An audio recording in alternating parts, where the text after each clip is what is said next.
To install Google Drive on an iPad, follow these steps. First, go onto the iPad. The iPads need a passcode in order to be able to use Google Drive. So, once you've created a passcode on iPad, which you do through the settings, and the passcode that we will use for all our iPads is 302384. Once you've created that passcode, then you go onto the iPad, click on the App Store, and in the App Store, click Search, then type in Google Drive. When Google Drive comes up, it's generally the first one, click on the Download button. Obviously, you have to be connected to the internet to download the Google Drive. So while we wait for it to download, you have to have the app installed. You have to have the app installed in order to make the documents available offline, which we need to make the documents available offline for our electronic manuals.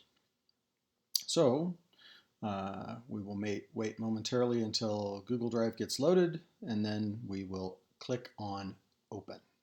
Okay. Now that we've clicked on Open, we need to sign in to Google Drive.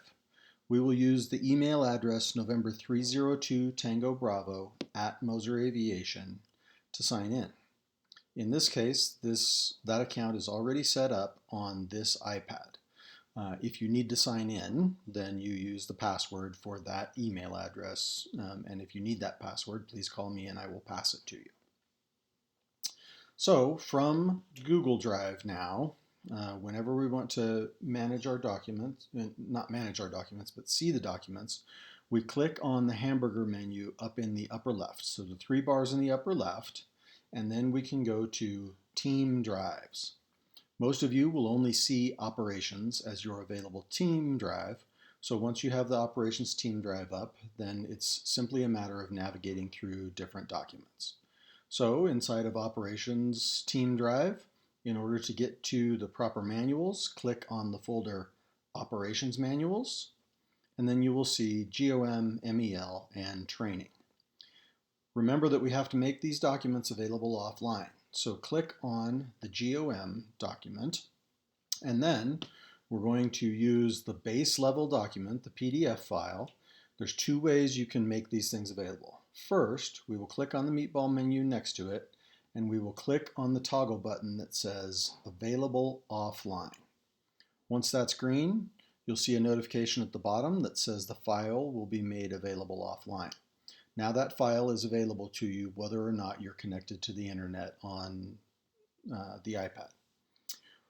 Once we want to go into, if we want to make multiple documents available at the same time, we'll go to that set of documents parent level folder. So inside the GOM folder, we have a folder for OpSpecs. We'll click and open up that OpSpecs. Now, rather than using the meatball menu for each and every document that's inside of this folder, we're going to make them all available offline at once. The meatball menu, the 3 dots in the upper right, we're going to click on that. Then we're going to click on Select All. Once we have Select All selected, you'll see blue check marks on everything. And then we can click on that meatball menu again and click on Make Available Offline.